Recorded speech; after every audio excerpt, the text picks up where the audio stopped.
सपनों का गुह्य विज्ञान। 7 शर्शेर और उनके स्वप्न। योग के अनुसार सपनों के 5 विभाजन। जीवन एक दुस्वप्न है अथवा सुस्वप्न है, लेकिन है स्वप्न कि अब आदमी सपनों में जीता है। रात ही नहीं, दिन में भी स्वप्न की धारा सतत चलती रहती है। आदमी उठता है, बैठता है, खाता है, पीता है, सोता है, जागता है। इन सब क्रियाकलापों में उसके मन में स्वप्न गतिमान रहते हैं। शायद ही ऐसा कोई क्षण हो जब वह स्वप्न में न हो। आदमी आदमी को देता है, मिलता है, उससे बात करता है, लेकिन इस संपर्क और मेल मिलाप में भी आदमी की आंखों की सपनों की लहरें तिरती रहती है। सपनों के बादल उसकी दृष्टि पर आच्छादित रहते हैं, इसलिए वह देखकर भी दूसरे को नहीं देता या स्वप्न की झीनी झिल्ली की ओट से देता है। इस देने में सब तरह के मूल्यांकन, पक्षपात, रागद्वेष, भेदभाव अपनी वजन लादे हुए है। दृष्टि सब तरह के बोझ से दबी है। हमारे 7 शरीर है: भौतिक शरीर, आकाश शरीर, सूक्ष्म शरीर, मनस शरीर, आत्मा शरीर, ब्रह्मा शरीर और निर्वाण शरीर। हर शरीर के अपनी प्रकार के स्वप्न होते हैं। पश्चिमी मनोविज्ञान में भौतिक को चेतन कहते हैं, आकाश शरीर को अचेतन कहते हैं और सूक्ष्म शरीर को सामूहिक अचेतन कहते हैं। हम इन्हीं 7 शरीर के बारे में जानेंगे। भौतिक शरीर, भाव शरीर और सूक्ष्म शरीर। जीवन के पहले 7 वर्ष में भौतिक शरीर ही निर्मित होता है। 89 बाकी सारे शरीर बीज रूप होते हैं। उसके विकास की संभावना होती है, लेकिन वे विकसित उपलब्ध नहीं होते। पहले 7 वर्ष इसलिए इमिटेशन, अनुकरण के ही वर्ष हैं। पहले 7 वर्षों में कोई बुद्धि, कोई भावना, कोई कामना विकसित नहीं होती। विकसित होता है सिर्फ भौतिक शरीर। कुछ लोग 7 वर्ष से ज्यादा कभी आगे नहीं बढ़ पाते। कुछ लोग सिर्फ भौतिक शरीर ही रह जाते हैं। ऐसे व्यक्तित्वों में और पशु में कोई अंतर नहीं होगा। पशु के पास भी सिर्फ भौतिक शरीर ही होता है, दूसरे शरीर अविकसित होते हैं। इसलिए 7 वर्षों के पहले दुनिया की कोई अदालत किसी बच्चे को सजा नहीं देती, क्योंकि उसके पास सिर्फ भौतिक शरीर है और बच्चे के साथ वही व्यवहार किया जाएगा जो एक पशु के साथ किया जाता है। उसको जिम्मेदार नहीं ठहराया जा सकता है, और अगर बच्चे ने कोई पाप भी किया है, अपराध भी किया है, तो यही माना जाएगा कि किसी के अनुकरण में किया है। मूल अपराधी कोई और होगा। दूसरे 7 वर्षों में भाव शरीर का विकास होता है या आकाश शरीर का। इसलिए दूसरे 7 वर्ष व्यक्तित्व के भाव जगत के विकास के वर्ष हैं। 14 वर्ष की उम्र में इसलिए सेक्स मैच्योरिटी, यौन परिपक्वता उपलब्ध होती है। वह भाव का बहुत प्रगाढ़ रूप है। कुछ लोग 14 वर्ष के होकर ही रह जाते हैं। शरीर की उम्र बढ़ती जाती है, लेकिन उसके पास 2 ही शरीर होते हैं। दूसरे शरीर के विकास के बाद 14 वर्ष की एक तरह की प्रौढ़ता मिलती है, लेकिन वह प्रौढ़ता यौन प्रौढ़ता है। प्रकृति का काम उतने से पूरा हो जाता है, इसलिए पहले शरीर और दूसरे शरीर के विकास में प्रकृति पूरी सहायता देती है, लेकिन दूसरे शरीर के विकास से मनुष्य मनुष्य नहीं बन पाता। 90 तीसरे 7 वर्षों में सूक्ष्म शरीर विकसित होता है। 21 वर्ष की उम्र तक तीसरे शरीर में तर्क, विचार और बुद्धि का विकास होता है। तीसरा शरीर जहां विचार, तर्क और बुद्धि विकसित होती है, वह शिक्षा, संस्कृति, सभ्यता का फल है। इसलिए दुनिया के सभी मुल्क 21 वर्ष के व्यक्तित्व को मताधिकार देते हैं। अभी कुछ मुल्कों में संघर्ष है 18 वर्ष के बच्चों को मताधिकार देने का। वह संघर्ष स्वाभाविक है, क्योंकि जैसे जैसे मनुष्य विकसित हो रहा है, 7 वर्ष की सीमा कम होती जा रही है। अब तक 13 और 14 वर्ष में दुनिया में लड़कियां मासिक धर्म को उपलब्ध होती थीं। अमेरिका में पिछले 30 वर्ष में यह उम्र कम होती चली गई है। 11 वर्ष की लड़की भी मासिक धर्म को उपलब्ध हो जाती है। 18 वर्ष का मताधिकार इसी बात की सूचना है कि मनुष्य जो काम 21 वर्ष में पूरा हो रहा था उसे अब और जल्दी पूरा करने लगा है, वह 18 वर्ष में भी पूरा कर ले रहा है।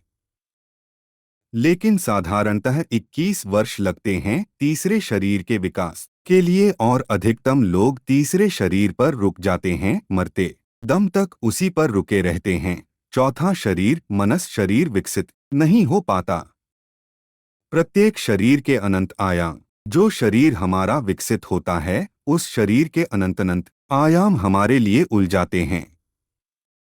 जिसका भाव शरीर विकसित नहीं हुआ, जो 7 वर्ष पर ही रुक गया है, उसके जीवन का रस आने पीने पर समाप्त हो जाएगा। तो जिस कौम में पहले शरीर के लोग ज्यादा मात्रा में है, उसकी जीभ के अतिरिक्त कोई संस्कृति नहीं होगी।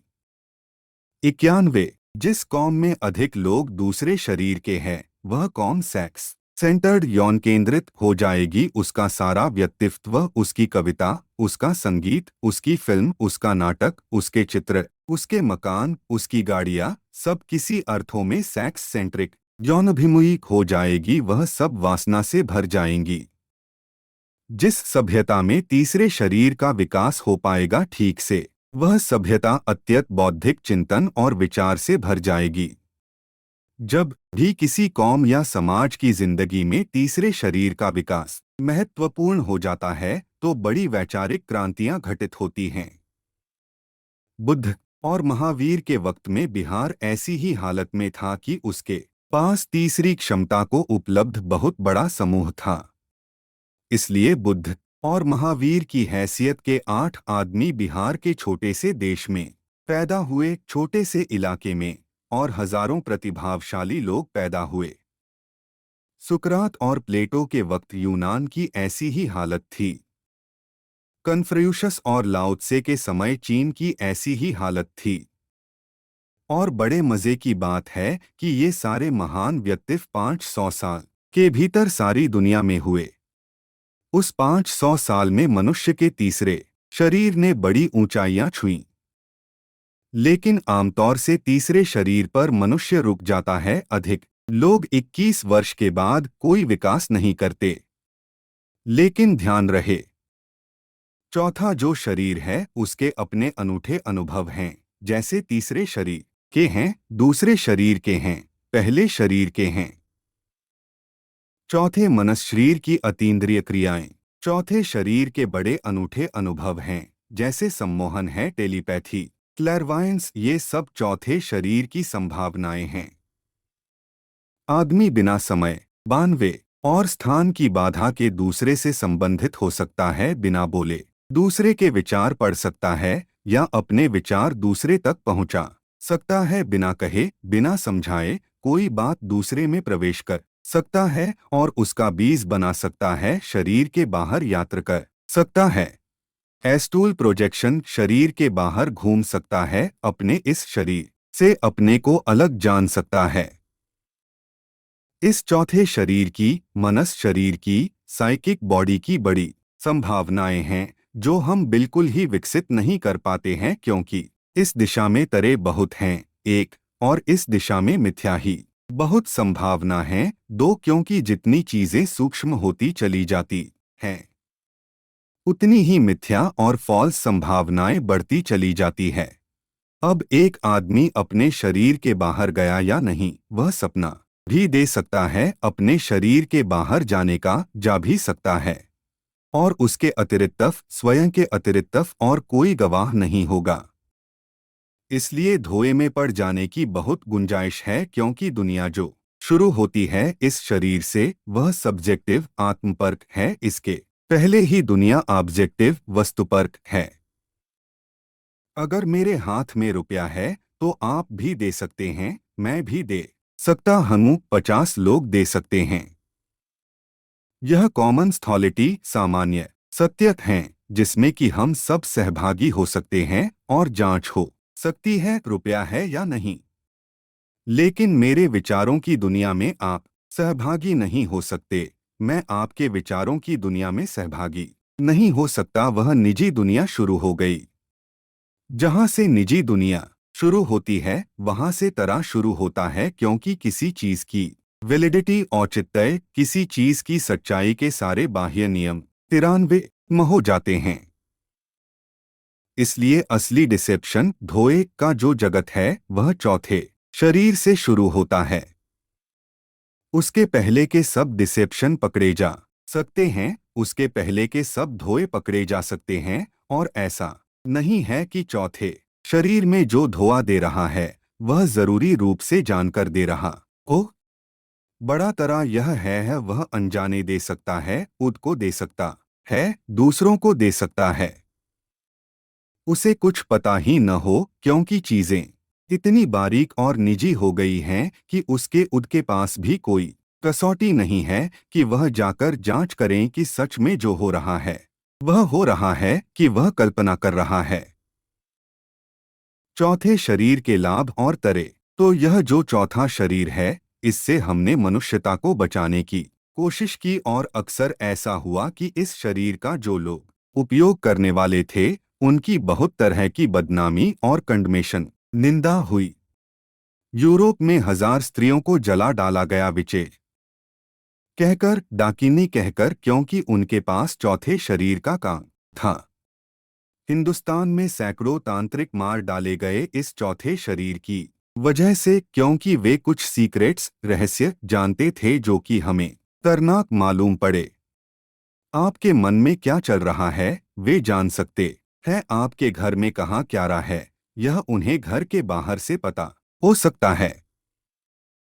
तो सारी दुनिया में इस चौथे शरीर को एक तरह का ब्लैक आर्ट समझ लिया गया है कि एक एक काले जादू की दुनिया है जहाँ की कोई भरोसा नहीं कि क्या हो जाए। और एक बार भी हमने मनुष्य 94 को तीसरे शरीर पर रोकने की भरसक चेष्टा की कि चौथे शरीर पर तरे हैं तरे थे, लेकिन तरों के साथ उतने ही अद्भुत लाभ भी थे। तो बजाय इसके कि रोकते, जांच पड़ताल जरूरी थी कि वहां भी हम रास्ते खोज सकते हैं जांचने के, और अब वैज्ञानिक उपकरण भी है और समझ भी बढ़ी है, रास्ते खोजे जा सकते हैं जैसे कुछ चीजों के रास्ते अभी खोजे गए। अभी तक यह पक्का नहीं हो पाता था कि जानवर सपने देते हैं कि नहीं देते, क्योंकि जब तक जानवर कहे तब तक कैसे पता चले। हमारा भी पता इसीलिए चलता है कि हम सुबह कह सकते हैं कि हमने सपना दिया।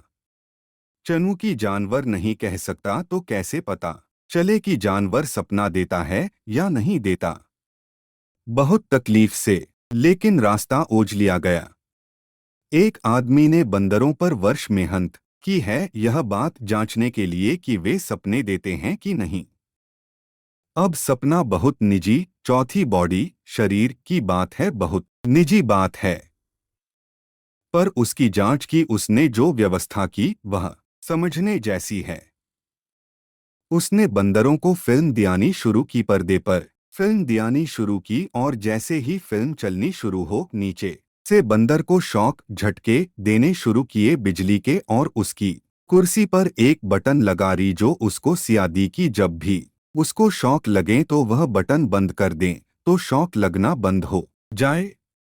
फिल्म शुरू हो और शॉक लगे और वह बटन बंद करें, ऐसा उसका अभ्यास कराया। फिर उस कुर्सी पर उसको सो जाने दिया। जब उसका सपना चला तो उसको घबराहट हुई कि शॉक न लग जाए। नींद में उसको घबराहट हुई क्योंकि वह सपना और पर्दे पर फिल्म एक ही चीज है उसके लिए। उसने तत्काल बटन दबाई। इस बटन के दबाने का बार बार प्रयोग करें, पर ख्याल में आया कि 95 उसको जब भी सपना चलता तब वह बटन दबा देता फौरन। अब सपने जैसी गहरी भीतर की दुनिया के वह भी बंदर की जो कह न सके, बाहर से जांच कर कोई उपाय खोजा जा सका। साधकों ने चौथे शरीर को भी बाहर से जांचने के उपाय खोज लिए, और अब तय किया जा सकता है कि जो हुआ वह सच है या गलत, वह मिथ्या है या सही। जिस कुंडलिनी का तुमने चौथे शरीर पर अनुभव किया वह वास्तविक है या झूठ। सिर्फ साइकिक होने से झूठ नहीं होती, फाल्स साइकिक मनोगत मिथ्या स्थितियां भी है और ट्रू साइकिक मनोगत सत्य स्थितियां भी हैं। यानी वह मनस की है बात तो इसका मतलब यह नहीं होता कि झूठी हो गई। मनस में भी झूठ हो सकती है और मनस में भी सही हो सकती हैं। तुमने एक सपना दिया रात। यह सपना एक सत्य है क्योंकि यह घटा, लेकिन सुबह उठकर तुम ऐसे सपने को भी याद कर सकते हो जो तुमने दिया नहीं, लेकिन तुम कह रहे हो कि मैंने दिया, तब यह झूठ है। एक आदमी सुबह उठकर कहता है कि मैं सपना देता ही नहीं। हजारों लोग हैं जिनको ख्याल है कि वे सपने नहीं देते।